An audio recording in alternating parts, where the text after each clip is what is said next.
Conversations about mental health are becoming more and more mainstream in American society. The stats show that 35% of millennials have either seen a therapist or received treatment. And according to some of the clients, they're saying that their romantic relationships are getting them through the door. We've brought together a group of mental health professionals to discuss dating and mental health. Hey guys! So tell us how dating comes up in sessions and how sometimes that leads people into therapy.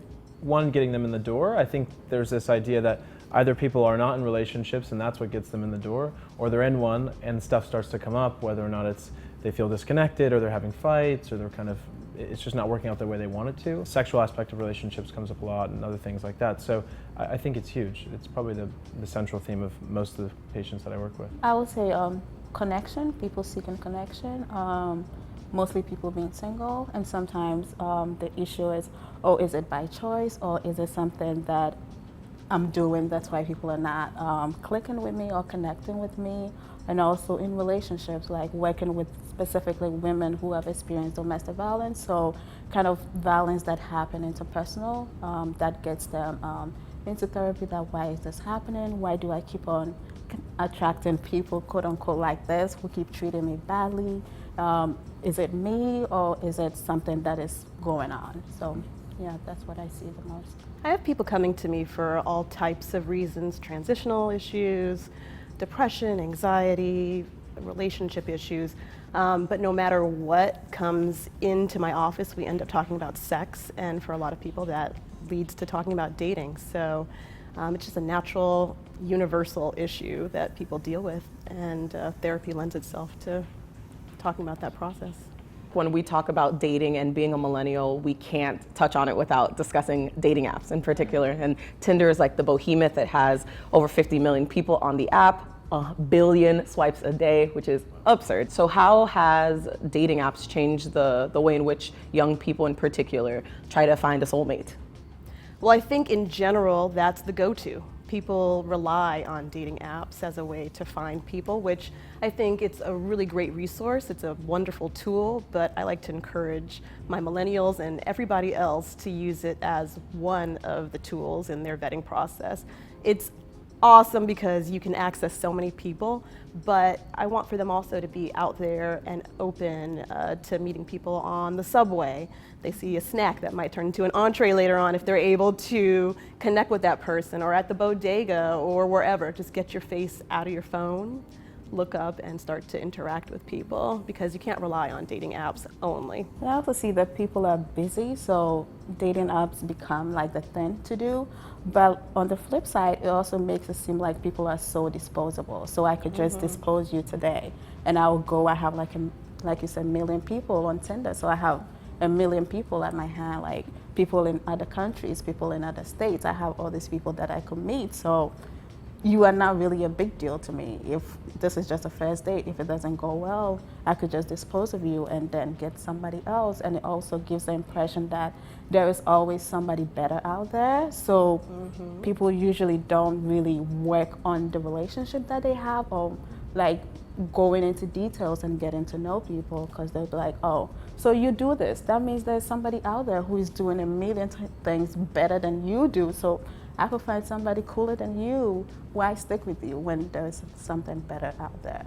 Yeah, I think it has this weird impact of, since you don't have to engage with people directly, you can just behave in these ways that are just not totally acceptable, whether it's kind of reaching out. A lot of my female patients are like, they just get dick pics a ton and things like that, where it's just offensive and or it feels aggressive and humiliating. And I think there's this, if you had to meet people one-on-one, or you had to actually make a phone call to talk to somebody, maybe you wouldn't ghost them, or maybe you'd treat them with more respect. So I think there's this, it takes away these social norms that we're so accustomed to.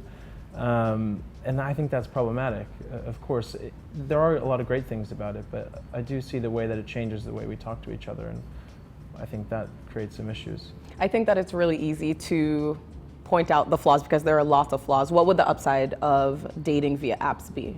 Yeah, I mean, I have a lot of people who, not my millennials, but some of the people who, and some of my millennials actually, who idealize, meeting somebody, out in the open or being set up with somebody. But the dating apps allow them to be able to, in the moment, in the present moment, really commit to finding somebody.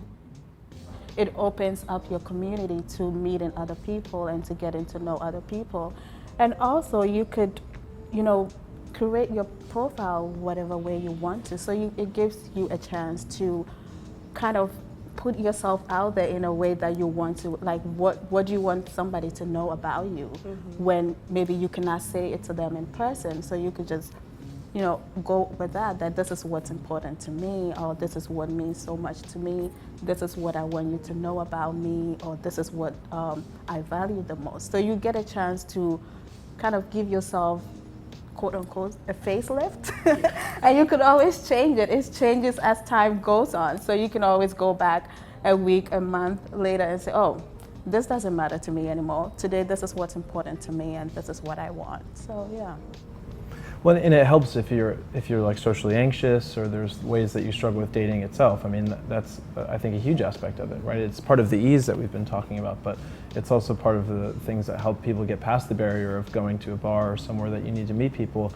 If you can just get on your phone and initiate a conversation with somebody, that's huge for a lot of people, I think. And you're doing yourself a detriment, I think, if you're not using online or apps as a tool, because Why? Everybody is doing it. You're missing out on meeting these people who are available and interested in meeting other people as well. Touche. I kind of liked what James was touching on with ghosting in particular. Why do you think that ghosting is so detrimental to mental health, and why does it hurt so much? Part of me struggles to think that this didn't exist before the term ghosting came up, or It before did phones. exist. I mean, I think if all I had was someone's home phone number, you just never reach out to them, So, Yeah. so I don't know. It's hard to think it's like this new phenomenon that's problematic. I do think it's hard. I mean, it's a rejection, right? And you have no explanation for that rejection. And I think when we don't have explanations as people for anything, really, we create them on our own, and usually we're not very good at it. So we create really problematic ones, or ones that create a lot of anxiety. So of course, that's going to create some issues, and hopefully you have a therapist to talk to about it. But if you don't, that I think is problematic. I think you need to be realistic and accept that ghosting happened. It's been happening all along. I remember being in college and not wanting to say to this person that I didn't want to see them anymore, and I would go out and I'd have my James Bond going on. I'd be ducking around corners to make sure they're not there. Yeah. I mean, ghosting, it's normal. It's a normal thing because it feels uncomfortable. And when things feel uncomfortable or unpleasant, you avoid them. So that's just normal and natural. What I do think is because of social media, because of technology, and because it's easier to feel disconnected to people because of these platforms, you feel less accountability when you ghost somebody. You just shun them, and you feel like you can do that because they're not a real person to you. Well, I have this thought of, like, I imagine, if it's like 1985 and you go on a date in New York City with someone who lives in maybe a different neighborhood, you have their phone number, you never call them back, they kind of just don't exist anymore in your life, Whereas I think with dating apps and stuff, you still have their number, you still have like a recollection of all the texts you had. So All the memes. Yeah, it's like All the weirdly, all the weirdly they're like pictures. alive and you see it, and But so you I could think it block makes it them, harder. though. You could block them. You could unfriend them. Yeah, right? but people So are petty. I don't know that they always So do. we shouldn't block people when So you there's still a chance ghost? to do that, like to Yeah. block them. Then Yeah. they are out of sight for you, right? It's probably the healthiest thing. Yeah, and to have, I think to have that difficult conversation, right? I mean, how many of us have thought of difficult and uncomfortable conversation and like the dread that comes with it? Like, oh, I have to tell this person that I don't want that. Like, it gets so uncomfortable. So the easiest thing would be, oh, let me block them, right? If they're sending you like 100 text messages, like, why? Where like, are you? Yeah, they want an answer to it. Like, why is this happening? And you're not getting back, you'd be just like, oh, just let me block them, right? And then we are also people who are so social beings. We are hardwired for connection. So when that happens, it hits a place of rejection.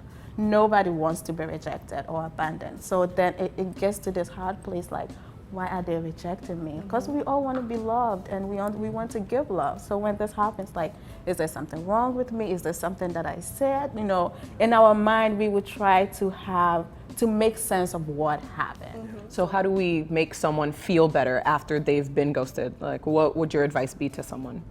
I think we have to normalize it. Yeah. I mean, it's a part of dating Yeah. right now. So just normalizing it and letting them know that this has happened to me, this happens to everybody. It's not necessarily anything that you did in particular. It's just bad humaning. It's bad behavior, and it's become commonplace. And if you're doing this as a normal practice, then it's something to work on, something to change. Well, and I guess the question is, how do you help people deal with rejection? I think in some ways, and I don't know that there's a lot of easy ways to do it, other than to think like, well, maybe this just didn't work out, you know, or maybe I'm not the person for them, or maybe this didn't fit, or, I mean, I think like what you're saying, we do try to come up with reasons, and usually we think, well, where did I go wrong? I could have done better, versus like we just weren't going to work out, you know, or this maybe wasn't a good fit, or something, you know, which sometimes is a hard pill to swallow, but it's maybe true. And rejection's built into the process. You're not gonna Yeah. you're not gonna date and not be rejected Yeah. at some point. But I think it's also important to recognize whether or not this is affecting you in more of a way than it might normally affect someone else. And maybe it's hitting on something else. Maybe it's hitting on issues around dependence, or maybe issues around abandonment or something else. When I ask people, have you ever ghosted somebody? So that most of the time the answer is yes. So we talk about like, why did you ghost this person, or why did you stop talking to this person? So it kind of also normalizes that I have done this, somebody's doing this to me, why did this do it? Or why did this happen? So the next thing would be, the next time you meet somebody and you feel like ghosting them, why don't you have the hard conversation that you're dreading? Like, be really honest with this person. Right, and it doesn't necessarily mean also that you have to say, look, I'm not interested in you because of this, that, and the other. You can be a good person and say, look, this isn't working out. I think you're really sweet, but I just don't see a romantic connection here. And leave it like that. Boom, that's gonna hurt. It's not gonna feel good, but it's gonna feel better than getting ghosted. I'm literally over here just like, take notes, say you are sweet. I usually tell people, you don't have to work so hard for somebody to love you. Love is not a reward you get for anything. As a human being, you deserve to be loved at any stage in your life. So you don't have to work yourself so hard to get to this point where somebody has to love you. You could find love at any stage that you are. But like I said, take a break from dating apps, and when you feel like going up to it, you go back to it. If you don't want to do it, it's okay. Yeah. Well, and I guess if people are disposable, then you don't value them as much, right? You don't sit and go, well, if I only think I'm going to get 4 chances at something, I'm probably going to really sit down, take my time, think about those chances. If I think whatever, I can just get to the next one, get to the next one, get to the next one, then I don't really sit down and give a chance. But I think the person who is on the other side of that is just another participant in that culture. So you've inevitably probably been on the other end, where you've just thought, well, I can just go on another date. And so, I mean, there's all this, people write a lot about when you're doing this kind of dating, you should go on at least 3 dates, because then you've actually given it a chance. But With the same person? Yeah. Because I don't think people do. They go. Asking for a friend. Looking for a friend. If you go on 1, you don't know when you're catching somebody, what the situation was. So if you go on 2 or 3, then you can really go, okay, I don't know if I like this. Each person felt like they had a chance, and then you've said, I'm not going to do this, or I'm going to do this. So if it becomes disposable, you don't ever get that chance. I don't think it's different from like clothing or anything else. Once it's disposable, we don't value it. And I think it goes back to what I was saying before about just breaking down these social norms of valuing other people, treating them like they're another person who maybe deserves a chance or should be listened to. So yeah, I think it becomes problematic for both sides. There's a weird protocol that we're still trying to establish in terms of like, do I unfriend my ex? Do I still follow them on social media? And there's a concept that I never heard of called orbiting, where you just kind of like, it's a weird, like, I'm gonna watch your Snapchats till you die, but you never say anything to them. So how has social media changed the way in which we process breakups? Yeah, I mean, it's hard to let go of a relationship if you're still seeing them every day. Even if you're not face to face in person, you're still seeing this person every day. You're still in their lives or they're in your lives in some way. And it's hard to actually let go and move on from a person if that's what you're doing. Which is, I think, what I was trying to touch on earlier, this idea that like, there was a time where the person just stopped kind of existing in your life, whereas now they don't have to. You can choose to kind of keep them in, which I think is very human, to want to like still see what's going on with them and how they're progressing, And so it's hard. I think it's hard to be able to make that, like you were saying, like block somebody or stop following them, maybe for your own health, but that's a final cut, which I think we don't like endings. I think losses are really hard, and so you can kind of mitigate loss by still following somebody, where they're not totally gone, you still kind of have them in this strange way. So I think it's natural, but I think it's hard, because then you never really get to say goodbye or have like an ending. But there could be an upside to that too. Like you could be doing so well and all of a sudden this person is on vacation and you're like, you see, they found somebody. Why can I not find somebody, right? Then it brings you back to this place. So sometimes the conversation would be, would it be better if you cut this person off? Or would it be better if you follow them? You still keep following them. And sometimes we have the conversation and we get to a point of be like, maybe you have to unfriend them on all social media fronts. Until maybe you get to a place where you feel like I could be friends with this person. Or I'm at this place where I could see them happy and that would not affect me. But if at the moment it's still affecting you, then it's not good for your well-being or your mental health state. Yeah. What role do gender and power dynamics play when we're discussing mental health and dating? I mean, psychotherapy started with Freud, and he only was working with female patients who he called like histrionic and thought that they were hysterical. So the whole idea of mental illness was based on women and what we were saying women struggled with. It wasn't even seen as like something that men struggled with. So I think when you take that into consideration when you're thinking about today, when I would guess, at least certainly in my practice, that more women seek psychotherapy than men. And so in terms of your question about how do you talk about diagnosis, how many men are going to have a diagnosis and are even going to have to talk about that? So I think it might create this unequal sense that there are more women struggling and men are not as much. And so obviously that's not true, but if that's a dynamic going into a date or going into dating and relationships, that's patriarchal in some way. You know, it is something that's really, really unhealthy. Even on social media, most of the advice for dating is towards women, right? Sure. So this 7 ways to catch a man. Exactly, right? This is what you have to do to get a man. You don't know how to cook, that's why you can't get a man. You don't know how to talk to men, you don't know how to submit. Like, it's all these messages that people are giving women, like, oh, you have to do this continuously, while men are really not prepared. Nobody's telling them. Like, that's how nobody's really telling them that, oh, maybe this is what we have to do. But the messages that men get or little boys get is work hard, get money, right? And then you will get all the women. So how about emotional support? How about supporting somebody spiritually, sexually, right? How about being a friend or being a companion to women? I feel like when boys or men get that message, it becomes a challenge to them if all my value is tied in how much I make, right? So I have to get more money to get a woman, but maybe women these days are also making their own money. Then what happens? And we are talking of opposite sex relationships here. So then what happens to the men then? If I cannot provide, you could be a friend, you could provide emotional support, but some men don't even know how to do that, to provide that emotional support to somebody. So that becomes then a challenge for men, and also women internalize those things that I always have to work hard because they are saying there is 7 ways to do this. I have to do this. I have to go to this retreat. I have to learn how to cook. Like, doing 1,001 things to get the man, and if the man is not coming, then it's your fault. You're not doing all of these things. And these things are changing. I think, you know, men have traditionally received those kinds of messages, but we are starting to. I live in Brooklyn, where you see men pushing strollers, and there's lots of stay-at-home dads, and there's more space for men to feel things and to express their feelings. But there still is very much this idea that boys don't cry or men don't cry.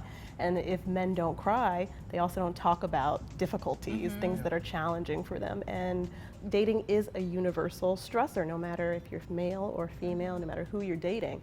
it is challenging, but if men aren't given the space to be able to talk about that, then that becomes problematic for the dating community in general. Something that my girlfriends and I talk about a lot is, in the dating game, there kind of gets to a point in the relationship where people will say like, I'm very interested in you, but I just have to focus on my career right now. And Brookings, they did a report that said that by the year 2020, so literally next year, more than 1/3 of the workforce will be millennial. And by 2025, it'll be 75%.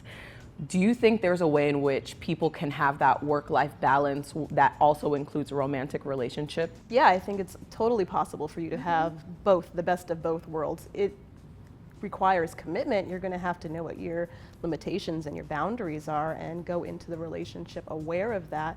But I think there is, this idea that I have to work on myself, I have to have my career in a certain place before I can start to commit to dating or to a relationship.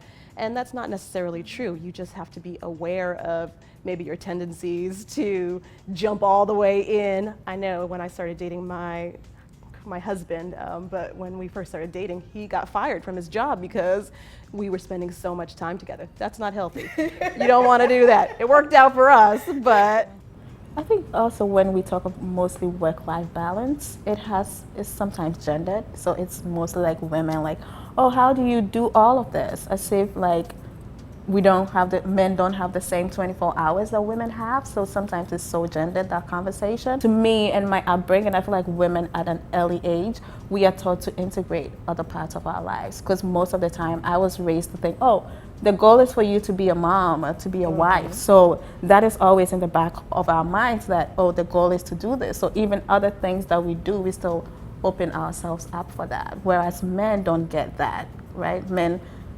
To me, I didn't see any of my cousins or my brothers being told, oh, you're gonna be a husband one day, so you better straighten up, right? Or get your act together. So I feel like sometimes that conversation is so gendered. as you were talking, I started to think about how, when you dedicate your life to, getting your career ready or set before you start to date, then you wake up all of a sudden and you're 30, 35 years old and you're like, okay, I'm ready for a relationship, and your biological clock is ticking and you're ready to have the kids. And then there's all this pressure on you, and then dating's not fun, and you're not in it to actually find a partner. You're in it to just find somebody to have this baby and this life with. And it just creates a whole mess of issues for you. So, everybody can make a choice about what they want in their lives, and if they want to focus on their careers, that's great. It's just about being aware of, what it is that your goals actually are. James, as our man friend on the panel, break it down. I think this is actually a huge question. And one of the things I find is that work-life balance almost sometimes assumes that it's like we have a choice sometimes with it, whereas I don't know that it's always true. It depends on the career you're choosing. I work with a lot of people in the creative field, and either they're doing kind of periodic work where they go and they're working on set for some time and they work 12-hour days, and they don't really have a choice in that 3, 4, 5 month period. They're not going to have a work-life balance. And the hope is that after that, then they have some balance. But one of the things I start to wonder is, if you're drawn to a situation where you don't have a good work-life balance, is there a reason for that? Is there a reason that it's challenging for you to dedicate time to relationships? Is there anxiety around relationships? Is there something that's actually kind of a secondary gain of having these jobs that are so overwhelming? And so I think it's really asking yourself, what are your goals? You could dedicate a lot of your life to making a lot of money and being really successful in your job at the detriment of a lot of other things. And so sometimes work-life balance to me is a huge decision, because it's not just saying, I'm going to stop going to work as much or dedicating as much, but I'm going to change careers. And that's a huge thing to do. I think it's way harder than just saying, I'm going to make this small choice. And a lot of people don't ever make that choice. And I think that has its own repercussions. So I really think this is a complicated issue, especially in New York City, where people work crazy hours. And there's a lot of money to be made, and you have to work long hours to make that money. So, and it's expensive to live here. Yeah, so rent is not cheap. Yeah, exactly. Yeah, far from Dating it. is not cheap also. Yeah. Seriously, that's a huge issue. I know that nearly 1 in 5 American adults deals with a mental health illness. So I am just curious, when we talk about dating, is disclosure of a particular diagnosis something that's necessary while someone is dating someone? At what point do you need to actually reveal to someone hey, I suffer from depression or I deal with anxiety. What are your thoughts? I have such reactions to this because I struggle with the idea of diagnosis in some ways. I mean, I think really good diagnoses are fantastic and they can be life-changing, but there's a lot of not very good diagnosis.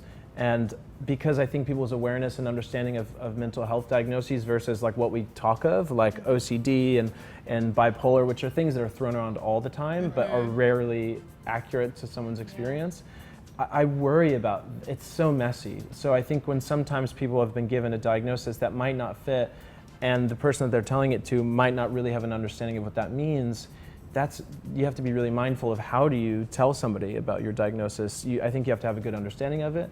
You need to explain really clearly what that means for you, because my bipolar might be different than your bipolar, so it's important to say how this diagnosis actually impacts me.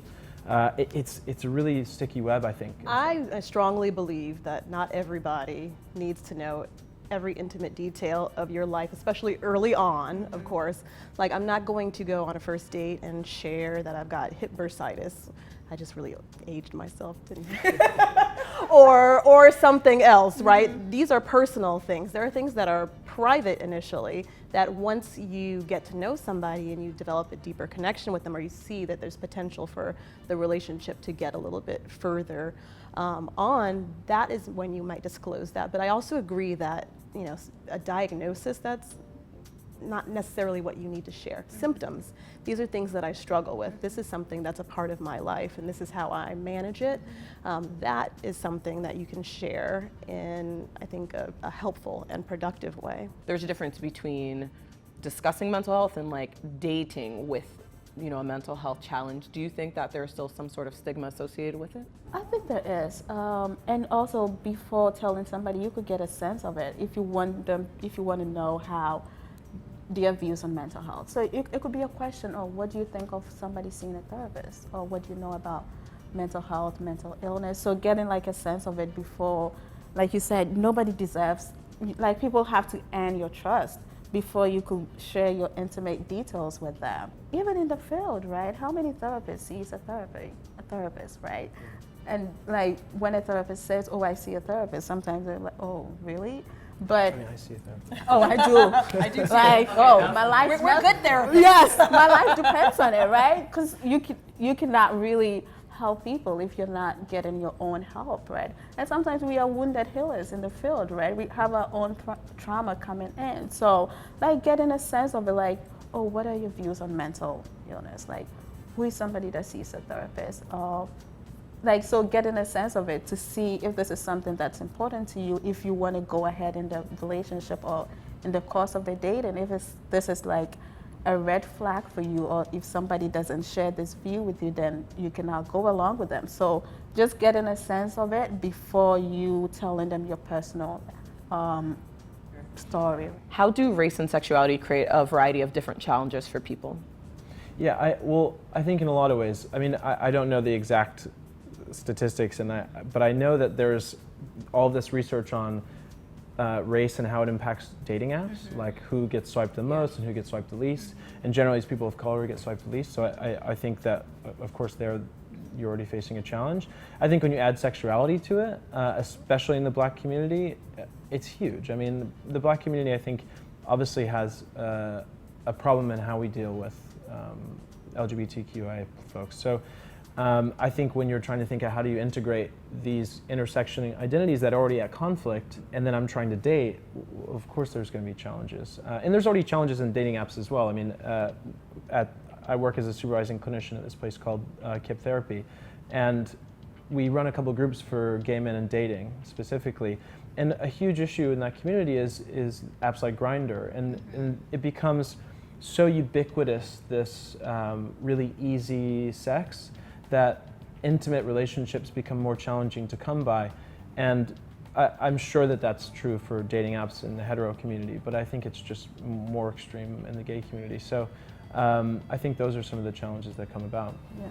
And also like the issue of who is desirable and who is not. Most people of color, specifically Black women, people don't swipe on them, or they swipe left on them, right? And so it makes it hard to meet people, and then people then take this challenge of, oh, then what is happening? And especially when it comes also to trans women, right? People fetishize trans women, so they see them sometimes as an experience, or I'm gonna have this experience and not have an intimate, long-time relationship with this person. I just want to try this and see, because then that also becomes an issue. And sometimes people internalize some of these things, where people may think, oh, let me change my looks to see what would happen. Or if people also give up on dating in general, right? If this is not happening, then I'm just gonna give up on this then, even though they may want it, but as a result of not getting people swiping on them or them not meeting people, they would also just give up on the whole thing in general. And then think about how superficial it can all be.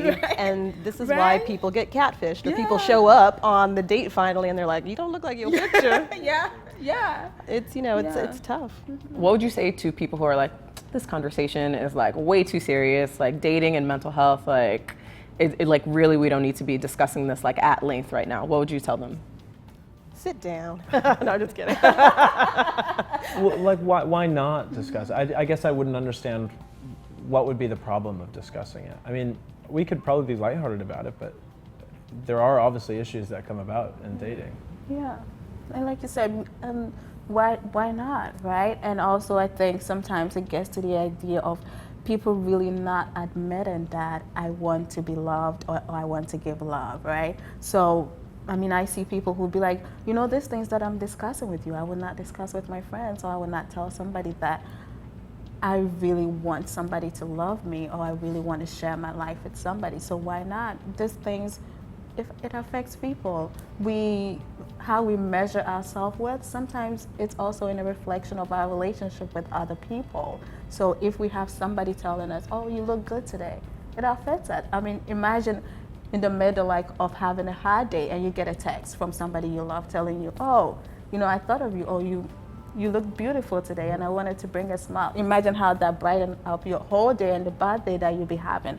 It goes out the window like, oh, this person is telling me I'm beautiful. So the world cannot bring me down today. Not today. I wrote my book, Seeking Soulmate, Ditch the Dating Game and Find Real Connection, because dating is a universal stressor. It just is. It's something that most people don't go on a date in general and then find the person and then live happily ever after. It's something that can be triggering for a lot of people, and it will be triggering for a lot of people. And if you don't have the tools to be able to manage that stress, it's going to be problematic. And so, yeah, we need to be talking about how dating can affect your mental health. I guess the whole reason we're having this conversation is in the hopes of better understanding, so that we can maybe adjust or engage in ways where we can solve the problem of connection, I think. In my mind, it's like we're in a society that's becoming more secular, it's becoming more individualistic, and so disconnection is becoming probably more prevalent. And so I think, why would we not want to work on helping people to feel more connected? Whether that's how do they better manage their mental health, or better engage in dating, or do both. I mean, both are going to help people feel more connected, more fulfilled, happier. Yeah. And we need to be having more honest conversations like this to normalize it also. Yeah. So we can clearly talk about this all day, at least I know I can. But they got to get out of here. I just really want to thank you guys, James, Alice, Chamin, for joining me. And here's to being better daters in the future. Thanks so much for having us. Bye.